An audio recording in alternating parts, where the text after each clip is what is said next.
This is our first proper show back. How funny is that? Alright. Yeah, this is Sega Tours, episode 29. I'm Sam the Pixel Dude, and joining me, virtually to my left, as always, from now on, we have the Dylan D. How are we doing, Dylan?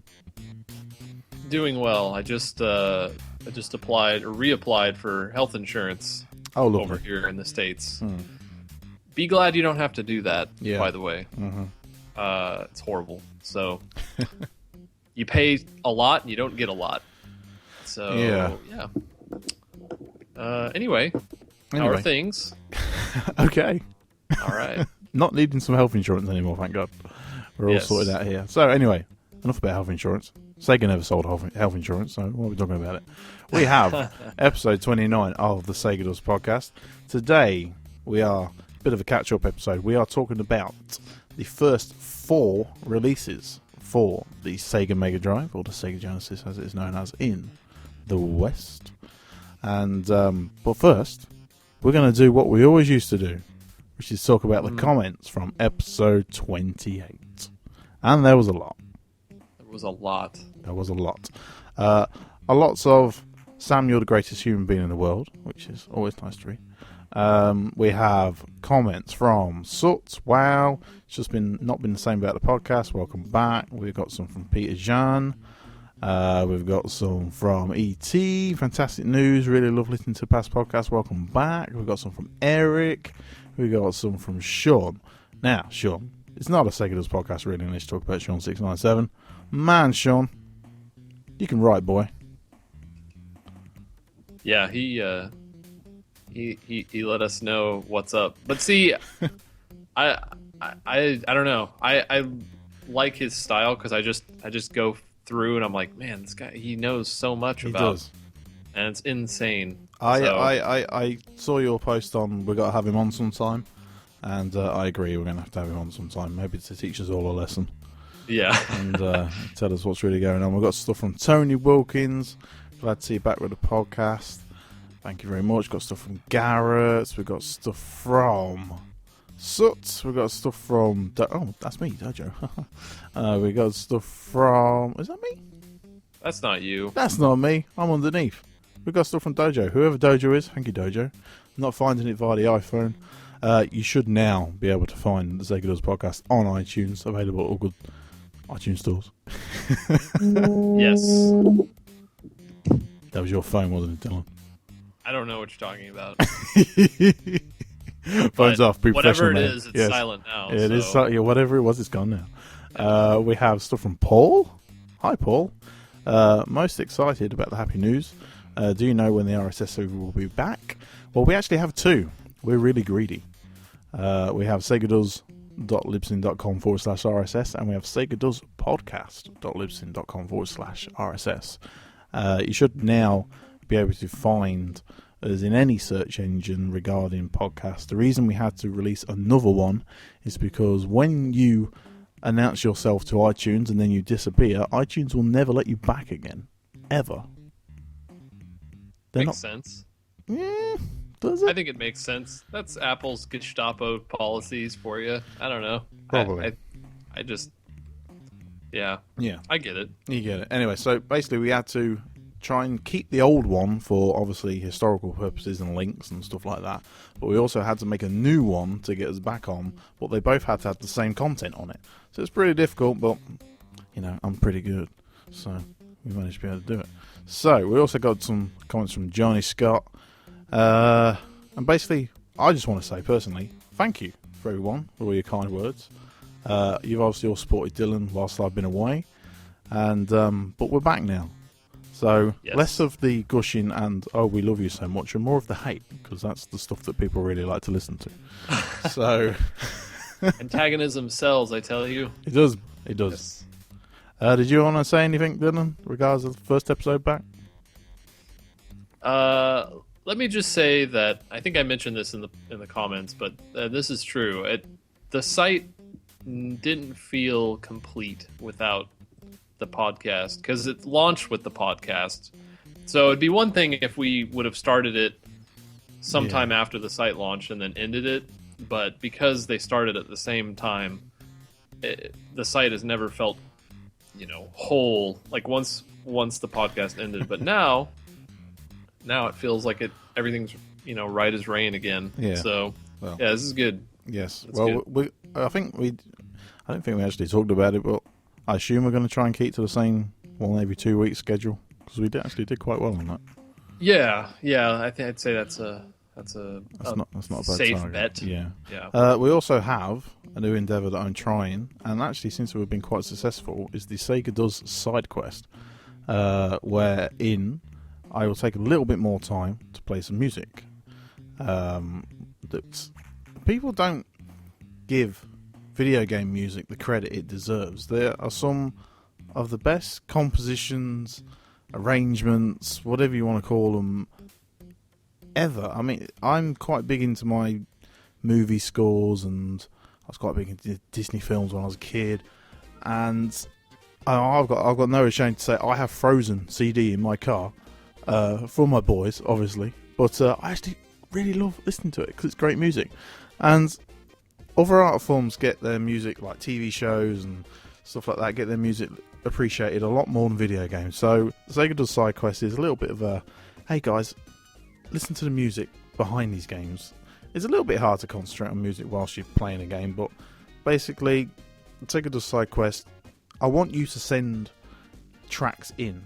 I want you to send suggestions in. We've already got a few, which is really good, and they'll be on the next one. But basically, get in contact with us, leave comments, Twitter, at TheDylanD and at ThePixel_Dude. And Sega Does Side Quest is basically there for you to listen to the tracks that maybe you've forgotten about, or maybe you just wanted to hear in full or could never get hold of, and stuff like that. So, yes, side quest it up. Yes. Let's do it. Anyway, so there in part, there will be a little bit less music on this actual show, but that's not such a bad thing because I quite like arguing with Dylan, so more of that. So first off today, we're going to have a little look at a classic by name, probably not by nature.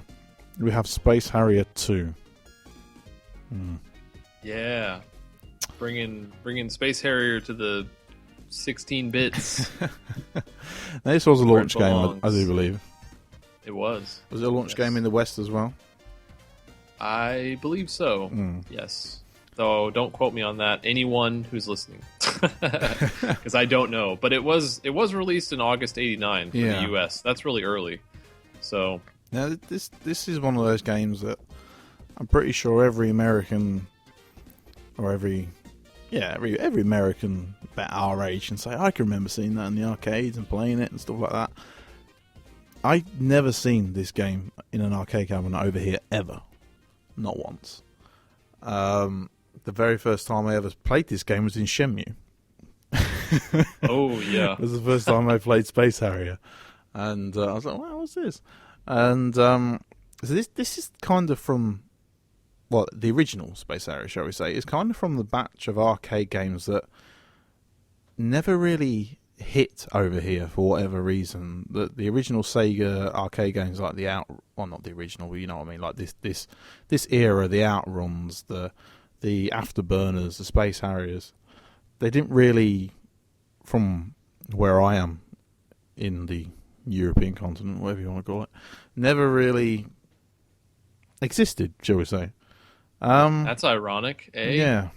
Given Europe's love of Sega during the Master System / Genesis era. It is weird. Sega love in Europe, I will say, is probably until the 3D fighters and 3D racers was purely home love. It was purely console love. It wasn't arcade love at all.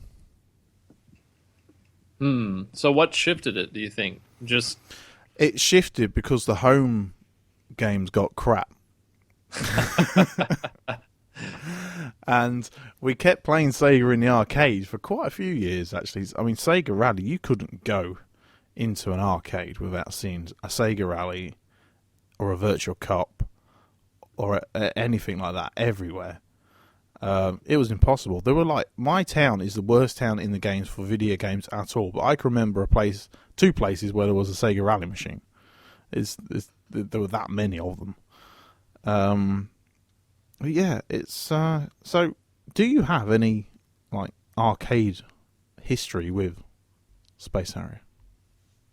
No, I remember seeing it in, but it was this. I believe it was the stand-up uh, cabinet. It Yeah. wasn't like a sit-down, and I just remember not being that impressed at the time, looking at it and going, that's fine, whatever. But this was probably early '90s, and Yeah. Street Fighter II was out, Come and on, yeah. I was, all the beat 'em ups, the 4-player beat 'em ups, and so that was where my mind was. I do remember seeing Afterburner, Yeah. and being overwhelmed by it and being freaked out Did to you actually did you step have into the the. Terminator 2 cabinet? Did you have it? Yeah, we did. Wow. The miniature golf place in my hometown growing up, or home city, I guess not really a town, but was great. The early '90s, they had everything, Yeah. anything you could think of, and even older stuff, and all the pinball machines. That was when pinball was having its second heyday. Really? Yep. Mm-hmm. Pinball, huh? Hmm. So it was a good time, but no, I don't remember Space Harrier that much. No. I don't think it was that popular. But I mean, by that time, it had been out for a few years anyway. No. So Yeah. but Space Harrier 2 is Hmm. only for the Mega Drive. Yes. It's Yeah. a Mega Drive exclusive. And actually, in terms of tactics, it was a pretty good tactic. In terms of taking like an arcade classic, a powerhouse in the arcade, if you want to call it, with Sega's super scaling technology, and then saying, look, you can play the sequel to this game in all its arcade glory, but only on our new home system. In my personal opinion, it would have helped if that game in the first place was any good. But in terms of tactics, I think actually Sega got this one pretty spot on.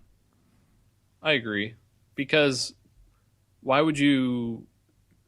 Well, I mean, I guess you would want to play the sequel in the arcade if the graphics looked better, or if there was some hook to bring you back. Yeah.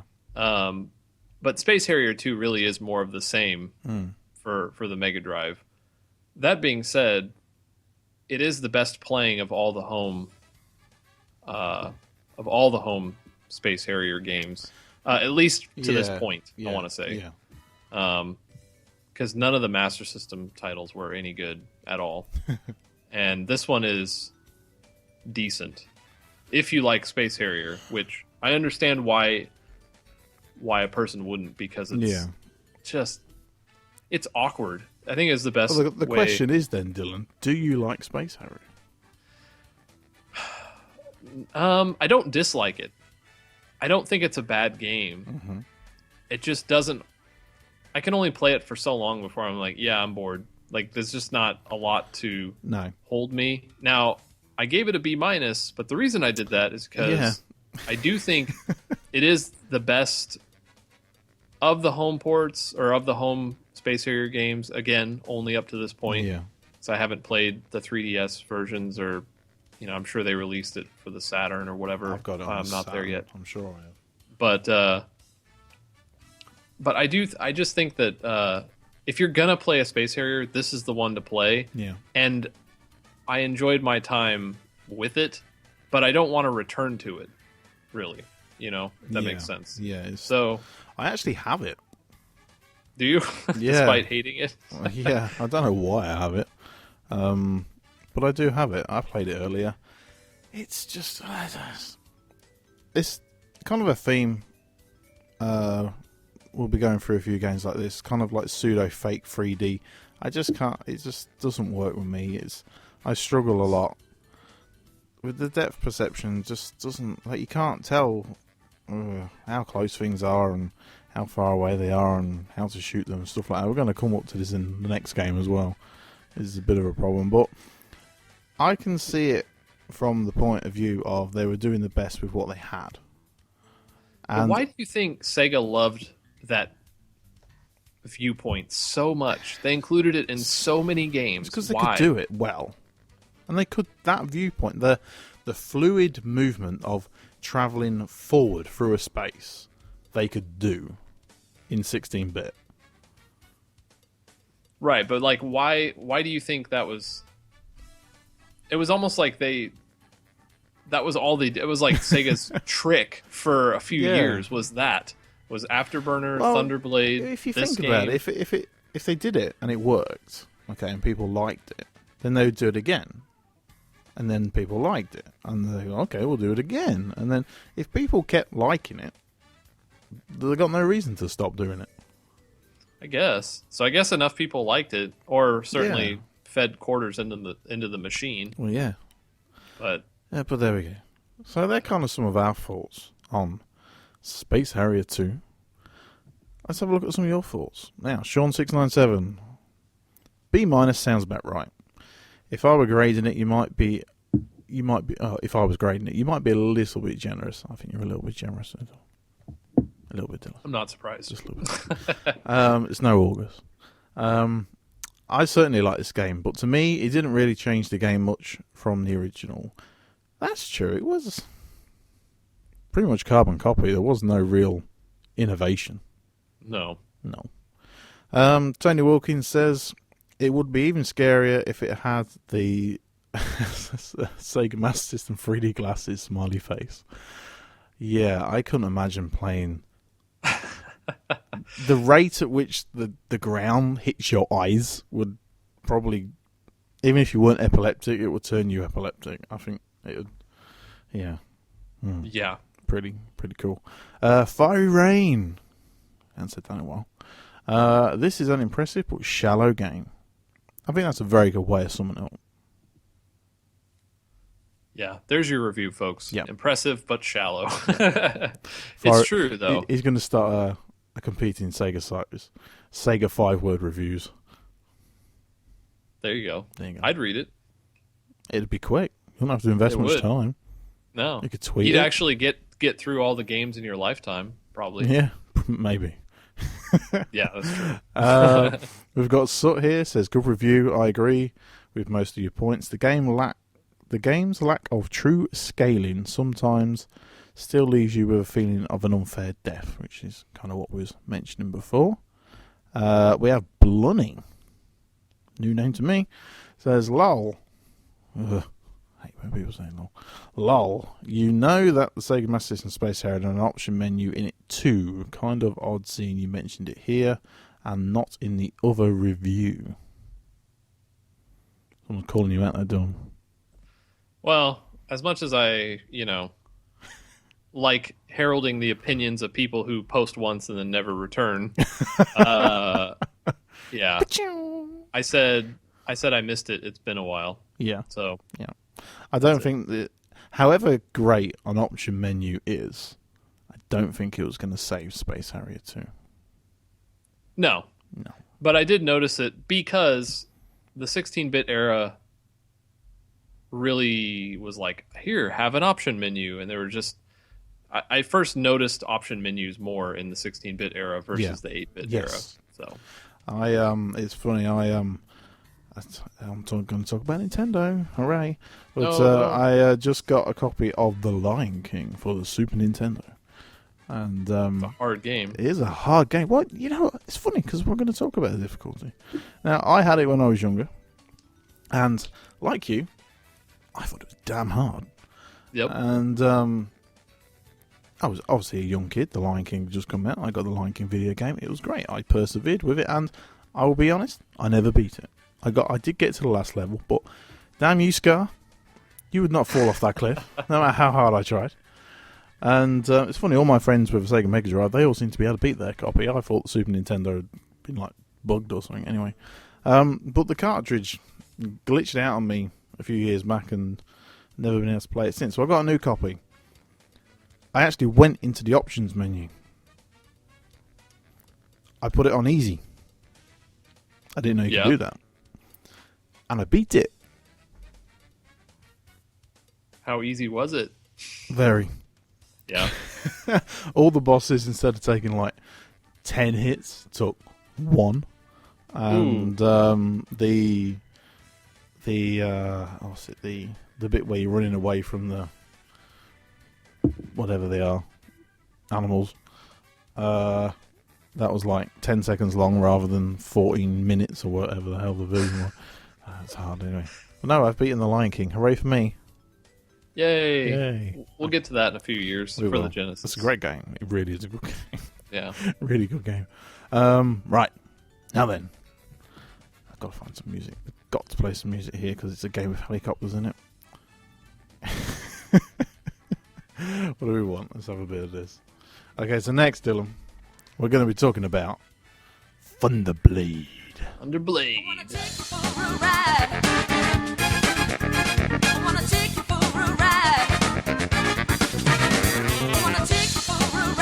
In my helicopter, yeah. Oh man, what's See what happening? I did there? You see what I did there? Yeah. Just, I get it. Somebody did. Hooray. But anyway, we have Thunderblade. Now, this is another game which Sega had fallen in love with the artificial 3D perspective. And my god, they were running with it. So, we have Thunderblade. I've talked quite a bit. What do we think of Thunderblade, Dylan? Well, we're talking Super Thunderblade, which Yes. is for the Mega Drive. Yes, we've already played the Sega Master System version, which we kind of just gave like a nah. They tried, but didn't really. The hardware could not keep up. No, it was awful. I don't think the Mega Drive version. I would argue, much like Space Harrier 2, this isn't the deepest game. I mean, it is an arcade game. Yeah. There's only a handful of levels, 4 levels. But it's so much better than the Master System version. So much better. And it's a launch game. And I don't know what people expect. I don't know what, they're expecting greatness, but people hate this game, and I don't understand it because it's not worthy of hatred. Like, you have to understand, when you play hundreds of games, there are games worthy of hatred. Yeah, this game is not that bad. No. It is mediocre. Okay, mediocre, a C, but I gave it a B- because I actually enjoyed my time with it. There, I said it. And I felt like, while not, the most intense, in-depth game, it showed off the Mega Drive, what the Mega Drive could do, and it really did. That's all you want from a launch game. It showed you all its 16-bitness. That's for damn sure. The what we said before about Space Harrier, and a few other commenters said about not being able to judge distances very well. I felt in this game it was easier. I think I figured out why. I think it's because there are more... Like, you're moving through space, and in Space Harrier, there are just purely enemies coming at you. The ground is all the same texture. There's no real... The only real differential is the horizon. There's nothing... There's no, like... In this game, you have buildings and roads... And there are actually things coming past you that are at or above your level, if you know what I mean. Like, you're flying through buildings, you're flying down roads. It's not just an obligatory space you're moving through. The fact that you've got objects flying past you as well as enemies, I think helps gauge the depth perception a little bit better. Yeah. I mean, I would agree. I don't understand the technical aspects of games as much as I would like to, but when I hear you describe it, and when you said it's easier to judge, I instantly knew what you were talking about, and I agree, because this game is just easier to play compared to Space Harrier 2. And honestly, compared to most of those behind the protagonist, like, viewpoint shooter games that they specialize in, and I could never pinpoint it, which is why I didn't really mention it in the review, but you summarized it well. And the frame rate is much smoother. My gosh. Yeah, like, it's almost as if, like, if I didn't know any better, I'd have said they'd made Space Harrier 2, took a year off, refined the engine, and then released Super Thunderblade. But they didn't. No. Which is weird. Yeah, the Master System, and I said this in a comment somewhere recently. Don't ask me where, but the Master System was at its best when you weren't trying to play a horrible arcade port of one of Sega's great arcade games. If you were playing a game developed for the Master System, it was fine. If you were stumbling through Thunderblade or Space Harrier or Afterburner, I mean, the system just couldn't do it. And the argument that, well, they needed to do it, I get it, but I feel like you're almost hurting the system in a way by putting out half-hearted material.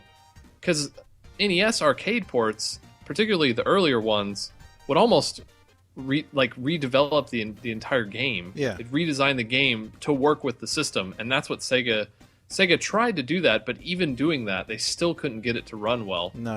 On their own system, and that's a problem. They stuck to their arcade templates like so strictly that they're like, no, it has to have this here and this here. Is poor old Master System, I don't know. But anyway, so the original of this on the Master System, you gave a D-. Correct. Wow, what a memory. Whew. And it's almost as if I can see it right in front of me. And then this one we gave a B-. Now there are 22 thoughts on this. I tell you what, we're getting some comments. The comments, we used to get like 3, 6, maybe 8. These are all double figures. It's crazy. Now, Soot, ouch. I kind of like this one, despite its obvious flaws, but I cannot dispute your reasoning. Unlike Sega's other super scaler games, Thunderblade never got the chance to shine on the 32X or Saturn. No, it never did actually get a re-release like in a Sega Ages or a Best of collection. That's very true. I should mention that these initial batch of comments are for the Master System version. Are they? Ooh. And that we don't actually get a response to the Mega Drive version until you get to Sean's. There he is. August 12th. August 12th. Yes. Actually, you can control the speed in Super Thunderblade. One of the buttons slows you down. Why do you want to slow down, Sean? It's a Sega game. Go faster. What's wrong with you? Now then, Soot. I'm with Sean on this one. Once you get to the caves, the game's limitations. That's right. The black on the grey was struggling with my eye then. The game's limitations comes into sharp focus. God, Dylan, you got to change that font. And the fun factor nosedives. I don't know what you're seeing. Looks great on my screen. Oh, I'm sure it does. Oh, my eyes probably don't work as well as yours. Also, what is that damn crashing noise supposed to be? Yeah, that was a bit weird. That wasn't the best noise in the world. What have we got here? It's always fun to point out that Sega ripped off title screens for this game. Straight from the movie Blue Thunder. You are 100% right there, Sean. That is amazing. Look at that. Wonder if they paid for it. I'm going to go ahead and say no. Yeah, I think that's probably quite a solid guess. So there we have Thunderblade. I apologise for my reading there. My eyes are going a bit funny. Blame the Fallout beer. That's what I say. Now then. Next. The ultimate, I don't know, whipping boy of early Sega games. We have Altered Beast. Wow. Altered Beast. Yep. It is. There it is. Altered Beast. I have this as well.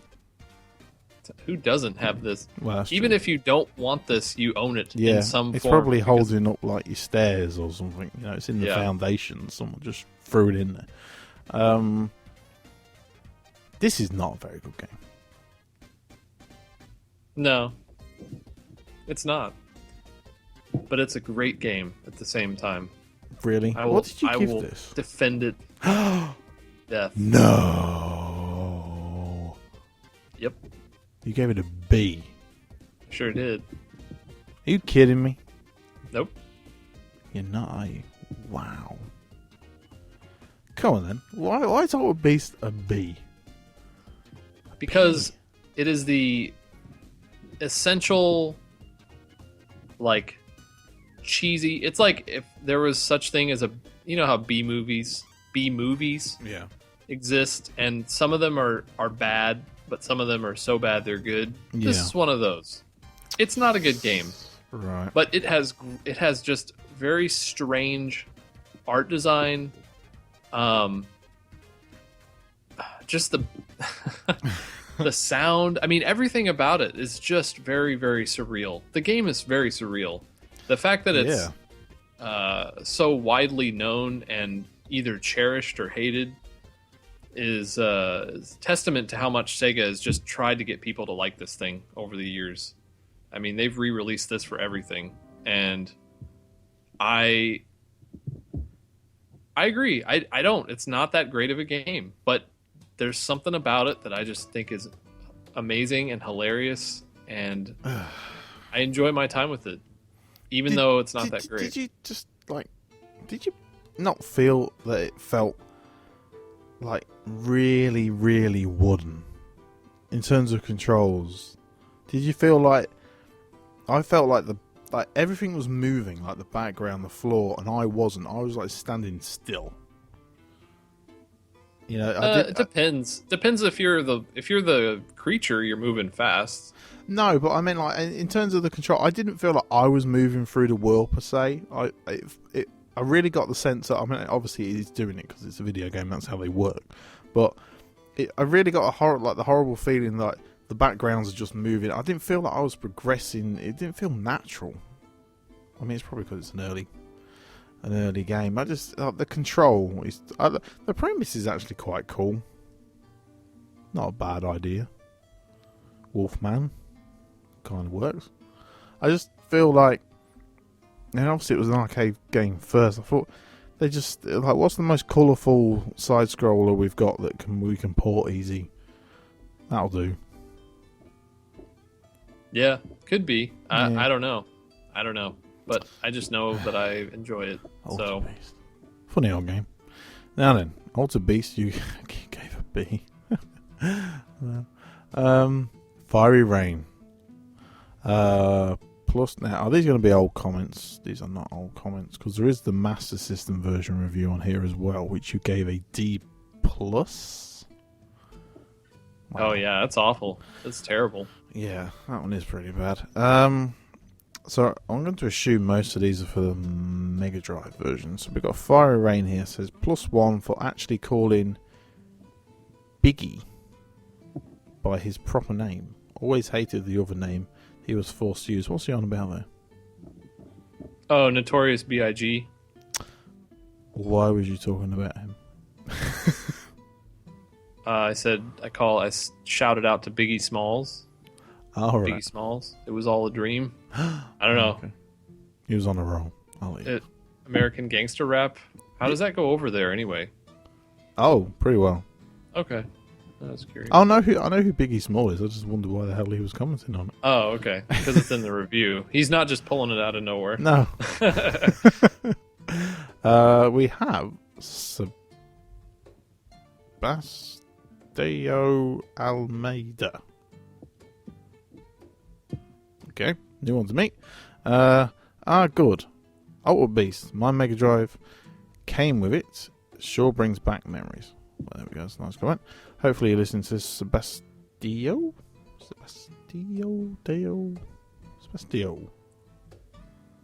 Not too good with the Spanish. E.T. I agree pretty much with this review.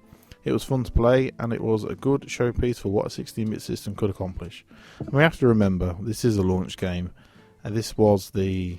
I don't know, what should we say? This was the bouncer of its day. It was... Yes. Shout out to the bouncer. I love it. I need to get that as a drop. I need to get that. Any opportunity to shout out to the bouncer. I love the bouncer, by the way. People might not know that. I didn't know that. That's great. I love the bouncer. Because I do too. Because I just think it's... Ugh. It's just such a one-off. Mm-hmm. Like, why did you do this? Well, thank you. I love the bouncer. I love the bouncer, and it's crap. but it's it's the altered beast bouncer. It of its is. day. It See? is. It is possible to enjoy crap games. Bouncer. Yeah. I was so disappointed. I got that with my PS2 Christmas, and I was like, How quick did it take you to beat it? About an hour. Yeah. I can speedrun it. You've heard me speedrun it. In about 28 minutes, I think I can do it in something like that. But I remember getting it. It's like it's 2001. It's Square. It's the PlayStation 2. This is gonna kick everybody's ass, and it was like, oh, how could it go so wrong? Looking back, you have to go, well, Squaresoft is hit or miss now, but at the time they were all hit. People do not realize they had a decade of just killing it. Yeah. Every game was the highest quality in graphics, sound, story, length. Those games will last you a year. Not the bouncer. Not the bouncer. I finished the bouncer before Christmas dinner. I bet. Twice. I can't go on. The bouncer. I love how we just interject. Anyway, Altered Beast. The bouncer. TAC 50. What about the Master System version of Altered Beast? Aren't you going to cover it? Well, if you scroll back up there, TAC 50, you'll see they did. Kurt 13. I haven't played the Master System version, but your description reminds me of those weird Chinese NES bootlegs where you could play a washed out glitchy Sonic on a system it was never made for. Yeah, and he's absolutely right. He's absolutely right. You should play the bouncer. Now then, so that's Altered Beast. The Bouncer of 1988. The Bouncer. The beautiful Bouncer. I love it. Love it. Right. Our last game is very interesting. Please say the title, because I can't. Osomatsu-kun Hachamecha Gekijou. Beautiful. Now, what is this done? Yeah. Because you know what I'm doing right now. I'm trying to find the bounce drop. I didn't know that, but I'm not surprised. I don't know if it's Hachamecha. I don't know. It's been a day. Osomatsu-kun. Hooray, I can pronounce that part. Yay. Yeah. I want to hear your thoughts on this game. Do you? But I'll kind of talk about what it is first. So, it's the only Mega Drive game launch title that, for obvious reasons, stayed in Japan. Mm-hmm. It's based on a anime/manga of the same name, and it never came over here, so Americans will have no frame of reference whatsoever. No. And it's a comedy, and it's based on these 6 boys who have all these different quirky traits. There's not really much to tell about it. That's pretty much all you need to know for the game, because you control the eldest of the 6 boys, and it's like a surreal action platformer. It's got yo-yos in it. How can you go wrong? It's got yo-yos. A lot of games from Japan at this time have yo-yos. This is true. It's got a dude dressed in Snow White as Snow White. It's a very, very bizarre title, as is fitting for a game based on a comedic Japanese manga. Yeah. So, based on that, what did you think of it there? I thought this was the most beautiful game Sega Does has played. Yeah. It is like... Now, how did you describe it earlier? You said it was like a really high-quality Turbo Graphics game, or something like that. Yeah. Yeah. it looks so good. It looks like the anime.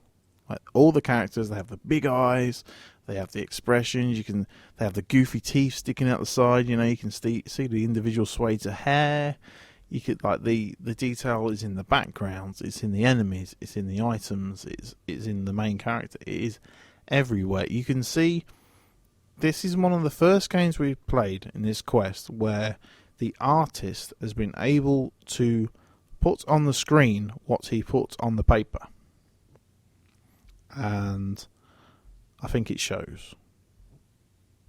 Yes, it does. And frankly, the graphics are the best part of the game. Yeah. The game itself is fine. There's nothing wrong with it. But there's not a lot of, as is fitting in this with this show and all the launch games, there's not a lot of depth to it. Each stage is really short. There's a bunch of different paths to choose from, but there's only one path that actually leads to the boss. So you explore the stages and you try and figure out where you're supposed to go. I mean, that's really all you do. You have as mentioned before, you have what is it, a yo-yo? No, a slingshot. You have a slingshot. That's right, it's a slingshot. Yeah, not a yo-yo. And the best part of the game is the design. The design of the enemies, the overall art design of the stages, the colors. I mean, I'm used to seeing Mega Drive games just pale in comparison to Super Nintendo titles. Yeah. Like growing up looking in old magazines from the early 90s, a lot of times if there was a multi-platform title, they'd compare the graphics. Yeah. Super Nintendo would win every time. Every time. But this game looks like it could be a Super Nintendo title. Yeah. So I'm wondering... Like a late Super Nintendo title. So I'm wondering if either there's just something like... Maybe just playing Sega stuff, they'll all look this good, but I don't think so. No. There's something with this game, and I don't know what it is, and I don't think we'll ever know. Like you say, it doesn't play that bad either. No. And maybe the source material is too faithful to the anime, but I am quite surprised this didn't get one of those famous, the Doki Doki Panic, let's change everything, but keep it all the same and call it something else and release it in the West. Like, I think it's probably too close to the anime to be able to do that, to be able to westernize it 100%. But it's a shame because this is the graphical powerhouse of the Mega Drive launch. Yeah, absolutely. No contest. No contest. Even. It's really quite good. I mean, I couldn't find any episodes of the anime. I wanted to see like the intro or something like that. But no, even the animations. It's not just they're really good sprites. The animations are so good. They're expressive and. Who actually made this game? Oh, Sega did. Sega did it themselves. Mm-hmm. That's amazing. That's incredible. Yeah. Well done. And as you can tell by the comments, yes. Nobody's played it. No. So even though the only way to play it is to procure it through not so legal means, I would still could go to Japan. I'm sure you could find it. Oh, that's true. So yeah, if you want to spend a few grand, then fly to Japan and get check it out. It'd be great. Oh dear, that's not fair. I was going to surprise you then, you bugger. You have some Osomatsu-kun noises for me? Kind of. Hang on a minute, let me see. This is probably not going to work, but I'm going to try. Here we go. Get ready, people. This is live. Oh, he didn't do it. Bouncer. Oh, he did do it. Oh, man, you kept me hanging there, YouTube. God. Let's try that one more time. I have to rip this later. I'm going to rip this later properly. Here we go. The Bouncer. There we go. Oh, yeah. The Bouncer. I'm pretty sure most of our audience are going, the what? I don't know. Most of our audience are at least as old as us, if not Yeah, but older. even people who were around then bought PS2 still have no idea what the hell this game was. That's true. The only reason I remember is because I'm like, what? Square made a beat 'em up? That's awesome. Exactly. And you know what's really funny? Like, I've actually seen the beta for this, like the proper beta being played, not just like cut-up shots. And the actual game it was supposed to be was a really in-depth beat 'em up. You could throw people through tables, you could pick chairs up, you could smash them against people, you could throw them through windows, you could throw them downstairs. It was like a sandbox beat 'em up game. Then Square wanted a test/engine test for like a model/engine test for Final Fantasy X. So they was like, well, we could put all this work in as a test, or we could put all this work in and sell it. So what they turned the bouncer into was a graphical tech demo, and they got rid of all the nice physics and all the nice, we can pick up a chair and smash it and then pick up the table leg that smashed off the chair and stuff like that. And they got rid of all of that and just turned it into, look how nice these models are, roam around the square box and punch people. It's such a shame, but at the time it did look good though. It did look good. Yes. Really good. Yes. Like Altered Beast. Like Altered Beast. And calling Sir. the bouncer. You can't beat The bouncer. the bouncer. I love that. I love this new rig. You can just find things and just put it like the bouncer. The bouncer. It's brilliant. Okay, so that was. Find some cool music, Sam. Woo! That was rocking it. That was the bouncer. No, it wasn't. That was Sega Does. Episode 29. A little loose. A little loose. I'm still getting used to all the buttons and knobs. But if I didn't do it this way, we wouldn't have been able to get the bouncer that fast. So there we go. There we go. There we go. So, what are we talking about next time, Dylan? Well, we haven't really discussed that. I was thinking of maybe getting some games together, and I really want to kind of get back up to speed, but Back up to speed. Okay. but I don't think we need to devote a ton of time to a lot of these 89 Master System games. They're just not that in depth. So we'll probably blaze through a lot of those. So if people want to start leaving comments for us to actually read out again, they should basically just continue from wherever you start writing. Yes. Episode 29. Yep. Whenever this airs or debuts or whatever, Should hopefully be soon. Yeah, write a little post on it, and you just throw up your comments, and we'll read them out like we used to, just like the old days, a few months ago. I ran out of beer. That's a shame. Okay, so I'm really debating calling this episode The Bouncer now. We got to talk about the Bouncer again one day.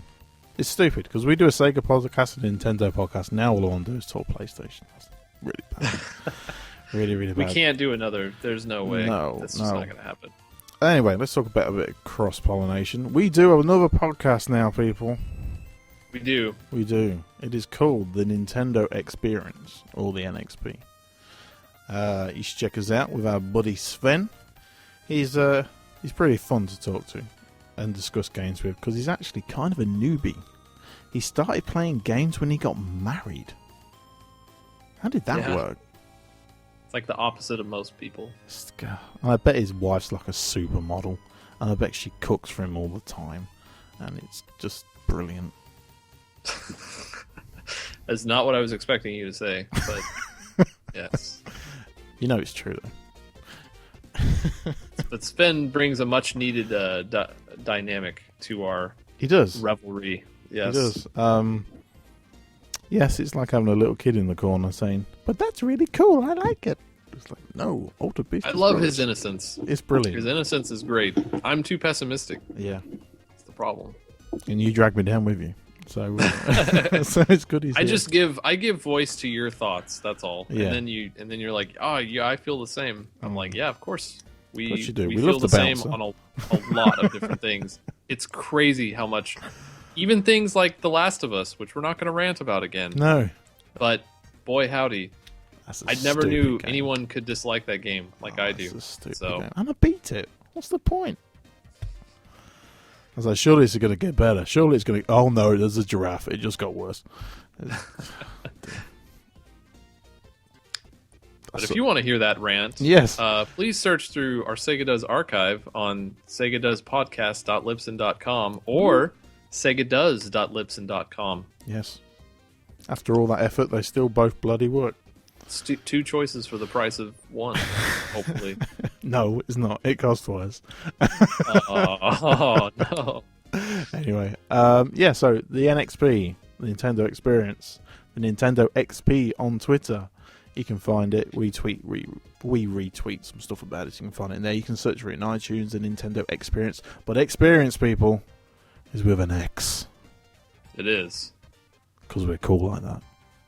Because the E is always silent anyway, so what's the point? What's the point? It's just like... the E would be like an add-on, like a 32X, and then it would go all crap, so... Yeah.